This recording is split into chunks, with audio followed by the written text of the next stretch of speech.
Kaya tuloy-tuloy ang pagsasagawa natin ng mga job fair sa buong bansa.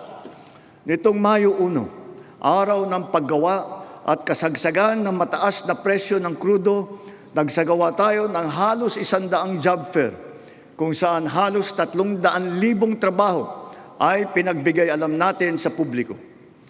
Sa isang araw ng job fair na ito, lagpas 6,000 Pilipino ang hired on the spot.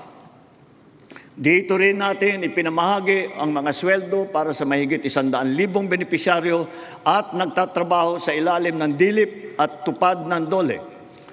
Kumilos agad tayo upang pigilan ang mabilis na pagtaas ng presyo ng bilihin. Hinikayat ang mga bangko at e-wallet na magbawas ng kanilang karaniwang singil sa bawat transaksyon na online. Kaya ngayon, maraming bangko at e-wallet na nagbaba o nagtanggal ng kanilang sinisingil sa online transaction fee.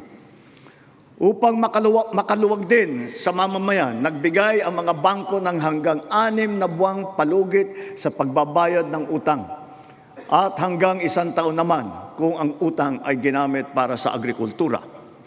Ganito rin ang ginawa ng GSIS at SSS para sa mga utang ng mga miyembro nito, pati na ang NHMFC para sa mga umutang ng murang pabahay at ng Pag-ibig Fund para sa mga naapektuhan na OFW.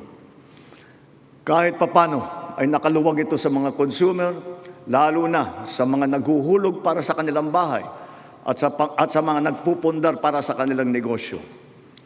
Sa panahon na lumiit ang kita dahil sa mataas ng mga presyo, mahigit 26,000 toneladang bigas ang binigay sa mahigit 2.5 milyong pamilya. At ito'y itutuloy pa natin hanggang umabot sa 8 milyong pamilya na makikinabang.